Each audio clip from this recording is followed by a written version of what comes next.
अमेय, तुला किती वेळा सांगितलंय मला नको विचारत जाऊ सारखं सारखं तुझे बाबा कसे गेले कसे गेले. मला त्रास होतो या गोष्टीचा, तुला माहिती आहे ना. तरी तू मला सारखं सारखं विचारत असतोस. बर, सांगते तुला आज एकदाच.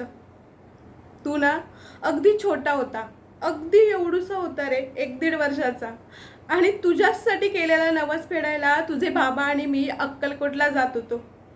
वाटेत त्यांना एक गाईचं छोटंसं पिल्लू रस्त्यावर बसलेलं दिसलं.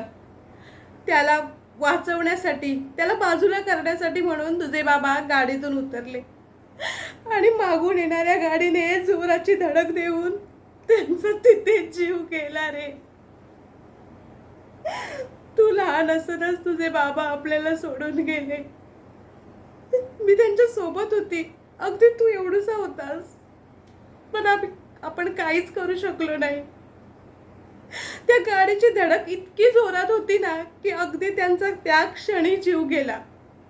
तू मला सारखं विचारतोस ना की तू स्वामींचा एवढा रागराग का करते म्हणून. याच कारणामुळे आपण सोबत होतो आणि आपण स्वामींच्या दर्शनाला जात होतो ना. मग त्यांनी का नाही वाचवलं तुझ्या बाबांना त्यावेळेला.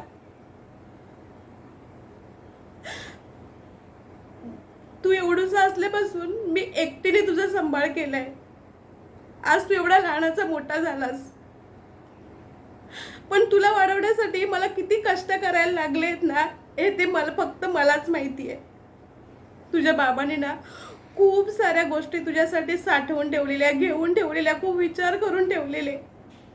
ते सगळे गोष्टी ना मी तुझ्या छोट्या छोट्या खेळण्या त्या बॅगेत जमा करून ठेवले आहेत. तुला बघायचे आहेत का? मी तुला एक दिवस नक्की दाखवेन. त्या आठवणी मला नकोशा होतात ना म्हणून त्या वस्तूही मी बघत नाही.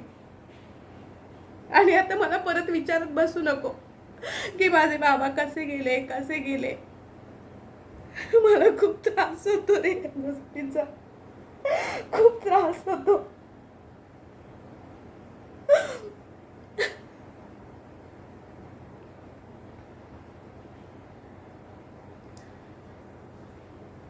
नमस्कार, मी मानसी परब. माझं वय आहे 35 वर्ष. मी विरारला राहते.